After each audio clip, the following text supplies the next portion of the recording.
नमस्कार। Between the lines with Niranjan में आपका स्वागत है।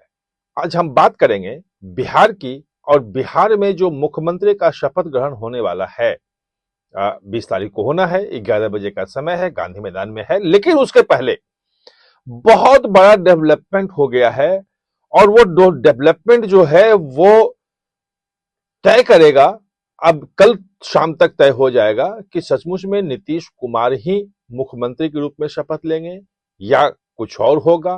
मंत्रिमंडल की जो चर्चा चल रही है, वहां बहुत सारे नाम जो हैं आप चैनलों में देख रहे हैं कि ये मंत्री बनेंगे, वो मंत्री बनेंगे, ये उप मुख्यमंत्री बनेगा। क्या इसमें एक बड़ा खेला होना है? क्या क्या चीजें हैं, ये समझना जरूरी है। और ये तमाम चीजें इसलिए हम समझाने की कोशिश कर रहे हैं क्योंकि अमित शाह जा रहे हैं पटना, और वो पहुंच रहे हैं शपथ ग्रहण समारोह के एक दिन पहले। आपको पता है, मैं पहले भी आपको बता रहा हूं कि इस बार बिहार का चुनाव जो है वो एक एक क्षण, एक एक पल पे अमित शाह की नजर रही है। छठ के बाद से लगातार वो वहां है। 31 तारीख को दिल्ली में थे और 2 को दिल्ली में थे, बाकी थोड़े समय के आते थे, बाकी पटना में कैंप किए रहे। वो बिहार चुनाव के एक एक गतिविधि पे उनकी नजर थी कि कहां कहां क्या क्या हो रहा है और कैसे हम जीत रहे हैं। और तभी आपने देखा कि इतनी ऐतिहासिक सफलता, जिसकी मतलब कोई कल्पना भी नहीं कर सकता था कि इतनी बड़ी, किसी भी एग्जिट पोल तक में नहीं आया। लेकिन अमित शाह 160 से ऊपर के लिए थे, अब वो अमित शाह जा रहे हैं, तो क्या मायने इसके हैं? ये बहुत महत्वपूर्ण है। और इस चीज को मैं थोड़ा सा पुराने समय से करूंगा, आपको समझाने की कोशिश करूंगा कि अमित शाह ने पूरे एक साल में, एक साल से आप देख लीजिए, तो कभी भी नीतीश कुमार ही अगला मुख्यमंत्री होंगे उन्होंने अपने मुंह से कभी नहीं बोला। सैकड़ों इंटरव्यू दिए, हर इंटरव्यू में उनसे सवाल होता था। कई बार उनके जो हैं वो बयान छपे, रैलियों में बहुत बार बोले, लेकिन कभी सीधे नहीं बोला। हाँ, ये जरूर रहे कि नीतीश कुमार के नेतृत्व में हम बिहार विधानसभा का चुनाव लड़ेंगे, हम लड़ रहे हैं, रैलियों में उन्होंने कहा।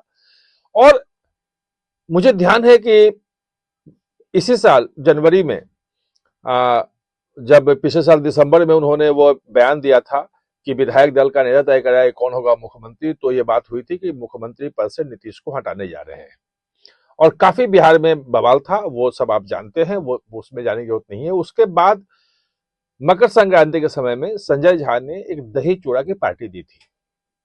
तमाम बड़े नेता थे उसमें, पत्रकार भी थे, और मैं भी था, उसमें मौजूद था। और अमित शाह भी आए थे। अमित शाह के साथ टेबल पे हम लोग 10 लोग, 8-10 लोग बैठे थे। उसमें रविशंकर प्रसाद भी थे, उसमें संजय झा भी थे, ललन सिंह भी थे, कई बड़े नेता थे वहां पे, जो वहां मौजूद थे। और ये सवाल उनसे पूछा क्योंकि विवाद ज्यादा था।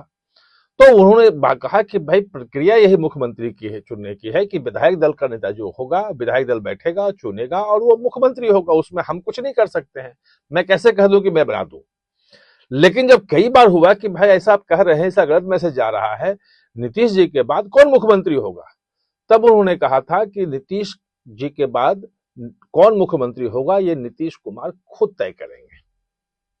और ये बात भी 2-3 बार, 4 बार दोहराई थी। उस वक्त खबरें भी छपी थी इस चीजों को।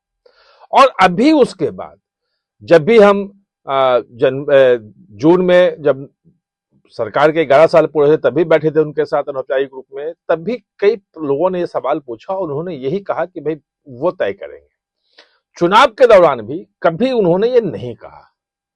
अब जो नीचे वाले लोग हैं, नेता, प्रदेश अध्यक्ष हैं, बाकी जो बड़े नेता हैं प्रदेश के, वो कहते रहे कि नीतीश जी बनेंगे मुख्यमंत्री, वही होंगे, वही हमारे नेता हैं।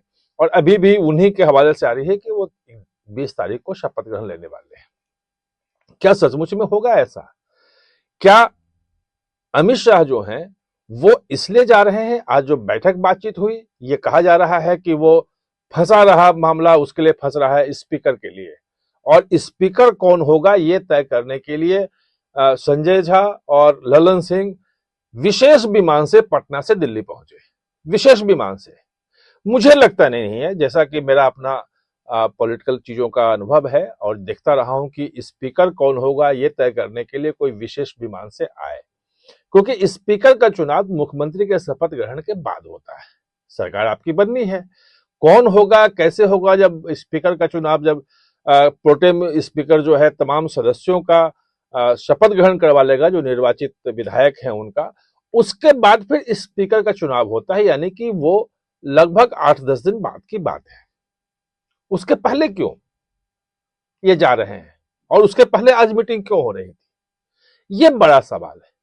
मैंने पटना में बहुत लोगों से समझने की कोशिश की, कुछ बड़े जो करीबी हैं उनसे जानने की कोशिश की, तो उन्होंने कहा कि हाँ 4 बजे के आसपास आ रहे हैं। शपथ ग्रहण में प्रधानमंत्री भी जाएंगे, तमाम राज्यों के एनडीए शासित प्रदेशों के मुख्यमंत्री भी आएंगे, जिसमें बीजेपी के मुख्यमंत्री और प्रदेश जो सहयोगी दल है उनके मुख्यमंत्री और भाजपा के उप मुख्यमंत्री, ये सब होंगे। बहुत बड़ा समारोह होगा। लेकिन अमित शाह एक दिन पहले जा रहे हैं, इसके एक मायने और कहे जा रहे हैं, जो वहां के लोग बता रहे हैं कि बिहार में जितने पुराने मंत्री हैं वो सबको इस बार चलता कर दिया जाएगा। जो बड़े चेहरे दिख रहे थे, मंगल पांडे हो, ये सम्राट चौधरी हो, बाकी सब आप देखिए, सबका नाम अब पता है, ये सब इस बार चलते होंगे और नए चेहरे वहां पे मंत्रिमंडल में आएंगे।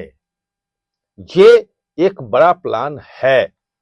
हो सकता है कि जेडीयू को अमित शाह न छेड़े, नीतीश ही मुख्यमंत्री, कुछ लोगों का जो कहना है वो पक्ष भी रख देता हूं कि मुख्यमंत्री के रूप में नीतीश ही रहेंगे, लेकिन बीजेपी के जो मंत्री होंगे और जो उप मुख्यमंत्री होगा बिल्कुल नया होगा।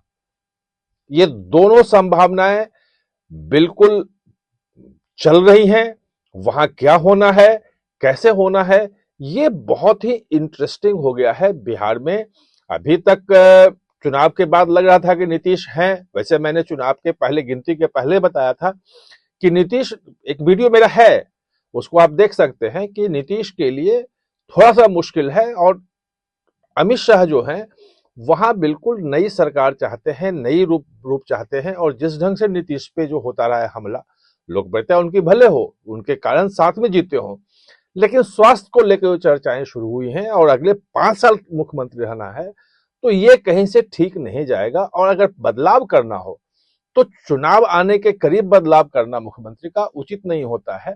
अभी ही कर लिया जाए, जो भी होगा उसके लिए 5 साल का समय रहेगा। तो ये चीजें वहां पे चल रही थी पहले, इसलिए मैंने वो वीडियो बनाया था। वो काफी इनके बयानों के बिटवीन द लाइंस में चीजों को समझ के मैं कहा था।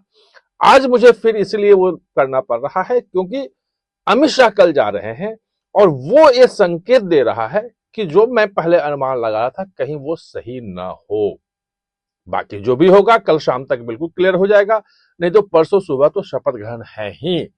उसमें देखना है कि अमित शाह वहां जाके क्या बड़ा खेला कर देते हैं, बिहार में क्या परिवर्तन, सरकार में क्या परिवर्तित चेहरा देखने को मिलता है, वो आपको परसों सुबह पता चलेगा। आप हमारे साथ जुड़े, इसके लिए बहुत बहुत धन्यवाद। और हाँ, चैनल को सब्सक्राइब करना ना भूलें, इसका बेल आइकन दबाएं ताकि नया वीडियो कोई भी आए तो उसका नोटिफिकेशन समय पे